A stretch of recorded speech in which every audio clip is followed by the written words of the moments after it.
बिहार में बाढ़ प्रभावित जिलों का लगातार दौरा कर रहे जन अधिकार पार्टी के सुप्रीमो राजेश रंजन उर्फ पप्पू यादव छपरा के तरैया प्रखंड पहुंचे। यहां पप्पू यादव ने तरैया प्रखंड के दर्जनों गांवों का मोटर बोट और सड़क मार्ग से दौरा किया और प्रभावित लोगों के बीच राहत सामग्री का भी वितरण किया। सिवान न्यूज से बात करते हुए उन्होंने बाढ़ आने के कारणों पर विस्तार से चर्चा की और सरकार को जम करके कोसा। आइए देखते हैं कि श्री यादव ने क्या कुछ कहा। बाढ़ आती है, इसकी मुख्य वजह क्या है? इसके लिए जमीनी स्तर पर क्यों क्या नहीं होता है सरकार के द्वारा? इसके मुख्य वजह है पॉलिटिकल सिस्टम और पॉलिटिक्स। क्योंकि एक तो सबसे बड़ा कारण है कि दुनिया में कहीं भी आप नहीं देखेंगे कि बांध आज तक कच्ची है। हमारा बांध कच्ची है, हमारा स्पर मजबूत नहीं हुआ। दुनिया में सबसे ज्यादा नदी मेरे पास है जो हमारे लिए वरदान था। अभिशाप किसने बनाया? ये प्राकृतिक आपदा थोड़ी है, ये मानवीय आपदा, ये पॉलिटिकल आपदा। हर साल अरबों खरबों का रुपया कहाँ जाता है? बांध का, स्पर का, नदी के गाद का। आज से 40 साल पहले 21 से 26% गाद हुआ करता था और आज 81 से 86% नदी में गाद है। तो नदी ऊंचा हो गया और गांव नीचे चला गया। और गाद के सबसे बड़े कारण हुए हमने उसका नदी की सुरक्षा नहीं की, नदी को हमने बचाया नहीं, नदी का सम्मान नहीं किया। नदी का पैसा हम नेताओं के घर में, ठेकेदारों के घर में और पदाधिकारियों के घर में ले गए। हर साल अरबों रुपया हमने कमाया। 50 करोड़ के कामों में हमने 90 लाख रुपया नदियों पर लगाया और 49 करोड़ घर ले गए। फरक्का का निर्माण जिस वक्त हो रहा था तब 2 इंजीनियर ने इसका विरोध किया था कि ये बिहार उत्तर प्रदेश के लिए नासूर बन जाएगा, ये बिहार कभी भी बाढ़ से मुक्ति नहीं मिलेगी। तब भी बहुत सारे बहस हुए थे लेकिन किसी ने माना नहीं। आज समुद्र ऊपर है, गंगा, परमान, कोसी, गंडक, भुतई, केहर, कमला, ये जितनी नदियां हैं 9 से 11 नदियां मेरे पास है, सब नीचे हो चुकी है। तो जब गाद ऊपर हो जाएगा और फरक्का जब गाद को समुद्र में जाने ही नहीं देगा और समुद्र ऊपर हो जाएगा तो फिर हमको तो बर्बाद होना है, हमारी दुनिया तो मिट जाएगी। फरक्का की लड़ाई हम 88 से लड़ रहे हैं और बार बार नीतीश कुमार ने भी इस बात को सपोर्ट किया कि पप्पू यादव की जो हाई डैम की लड़ाई है और फरक्का निर्माण की लड़ाई है बिहार के लिए सबसे उपयुक्त है। लेकिन कल जब प्रधानमंत्री आए तो एक बार भी फरक्का निर्माण पर चर्चा नहीं हुई।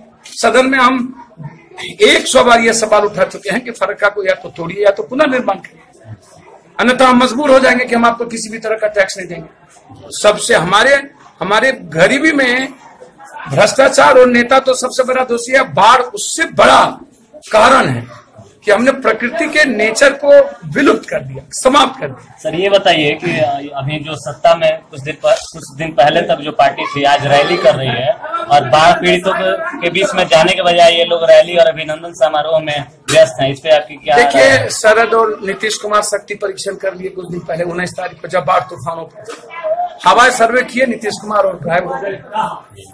मनमोहन सिंह जी आए थे तो राष्ट्रीय आपदा घोषित हुआ था, जबकि 6 जिला था, आज 19 जिला प्रभावित है। 1100 करोड़ रुपया तुरंत दिए थे। आप इतने दिनों के बाद आए तो आपने तो हमारा सौदा कर लिया नीतीश जी। 500 करोड़ बिहार और बिहारी का डीएनए नीतीश जी नहीं होता। नीतीश कुमार जी, 500 करोड़ का मतलब क्या है? 4000 करोड़ आप कह रहे हैं कि कम से कम क्षति हुई है और आपको 500 करोड़ रुपया मिलता है। आप मुख्य दर्शक बने रह जाते हैं। सत्ता पक्ष मस्त हो चुका है। कम से कम सरकारी जात के लिए नीतीश कुमार आ जाते ना, हिंदू के लिए आ जाते सुशील मोदी जी, पासवान के लिए आ जाते रामविलास पासवान, लालू यादव जी की तो बात ही छोड़ दी। उन्हें कभी इंसानियत से, मानवता से और आम लोगों से मतलब रहा ही नहीं, इस्तेमाल किया उन्होंने। यदि उन्हें मतलब होता तो उनका गृह क्षेत्र था, कर्म क्षेत्र छपरा। तरैया में 9 आदमी मर चुके हैं। उनका अपना जन्म स्थली है गोपालगंज, कहाँ गए? उन्होंने तो इस्तेमाल किया। 5000 से लोगों से ज्यादा मर गए हैं।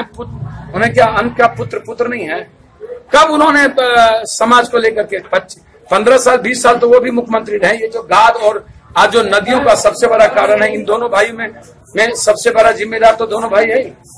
हम जो आज अभिशाप झेल रहे हैं, हम जो आज बाढ़ से आज परेशान होते हैं और बच्चे भीख मांगने के लिए, जानवर से बदतर जिंदगी जीने के लिए हमारा परिवार, हमारा समाज, हमारे गांव के लोग, गरीब लोग, मजबूर लोग, आम लोग जो आज हैं, आज इन्हीं लोगों की तो देन है। और ये लोग मस्त हैं। सभी ठेकेदार, दलाल, अपराधी जितने हैं रैली में लगे हुए थे। एक गरीब आदमी, ये बताइए, अब 100 करोड़ रुपया आपने रैली में लगा दिया तो 1 करोड़ कम से कम बाढ़ को दे देते। कभी आप आ भी जाते। या MP MLA 5 करोड़ 10 करोड़ का चुनाव लड़ता है, आप एक गरीब आदमी को खाना 1000 रुपया आपके जेब से निकलता क्यों नहीं? मुखिया जी 25 लाख में लड़ते हैं, आप ब्लॉक प्रमुख आप 1 करोड़ में बनते हैं, जिला परिषद अध्यक्ष 4 करोड़ में बनते हैं, तो एक पंचायत का लोग भूखा कैसे रह जाता है? क्या इतना पैसा आपके पास नहीं है? आप लोगों ने क्या पैसा नहीं लूटा है? कौन ऐसा जनप्रतिनिधि है जो पैसा नहीं लूटता है? क्यों, क्या कारण है कि ये सभी MP MLA और मंत्री संतरी मिलकर के एक जिले में आप 4 दिन 5 दिन यदि सरकार ने नहीं चलाया, सरकार के पास पैसा नहीं था, या सरकार की नियति खराब हो गई और पदाधिकारी लूट रहा है ठेकेदारों के बीच मिलकर के, तो क्या जनप्रतिनिधि की जिम्मेदारी नहीं बनती थी कि वो कम से कम 2 दिन 3 दिन भूखे, जब बाढ़ तूफान आए तो उसकी मदद करे? ये हालात पैदा ही किया हुआ है ना, तो आप किससे उम्मीद करते हो? आप लालू यादव जी से। अच्छा हुआ क्यों नहीं आए, नहीं तो जो चूड़ा 1 किलो मिला वो भी लेके चले जाते। सर ये बताइए कि आपकी पार्टी द्वारा किन किन जिलों में राहत कार्य चलाए जा रहे हैं? इंटायर 1900 जिलों, सभी जगह हमारे नेता, पार्टी के अध्यक्ष, पार्टी के युवा मोर्चा अध्यक्ष, छात्र अध्यक्ष, युवा शक्ति अध्यक्ष, सभी विंग लगातार सभी विंग लगे हुए हैं। जहां जिनको जितना बन पड़ता है वो जुनून के साथ, पेन के साथ, कि वो मेरी माँ अपने से ज्यादा पेन लेकर के काम कर रहा है, उसमें कभी धोखा नहीं होगा। ये पदाधिकारी का शिविर नहीं है कि 200 खाए, कहीं शिविर है नहीं, किसी जगह शिविर है नहीं। 2.5 लाख प्रभावित हो गया तरैया पंचायत इलाका, और 2.5 लाख पाना तरैया लगा करके, और मात्र 94 सब अभी तक पैकेट बचा है। माँ 12 पन्नी बचा ही नहीं, ब्लीचिंग पाउडर मिला ही नहीं, मेडिकल एड है ही नहीं। 500 आप शिविर खोल दिए, 10 शिविर खोल दिए, उसमें 250 आदमी, और 2.5 लाख आदमी कहाँ गए? 2 लाख आदमी क्या खाया? पैकेट आपने 1 किलो चूरा का बंटवाया, वो बस हो गया। बच्चे को क्या खाए? बच्चे दूध क्या पिए? रह कैसे रहे? पन्नी आपने दी नहीं तो गर्मी और बरसात में जी कैसे रहा ये व्यक्ति? तो इसको भी लूटने का, पहले तो लूटा ही, फिर बाढ़ के पीड़ित को लूट रहे। तो स्थिति बहुत ही बदतर है। अब इन पॉलिटिशियनों का तो जवाब सिर्फ लोकतंत्र में जनता है। जनता को कहीं ना कहीं एक बार इस लोकतंत्र को बचाने के लिए महाभारत की तरह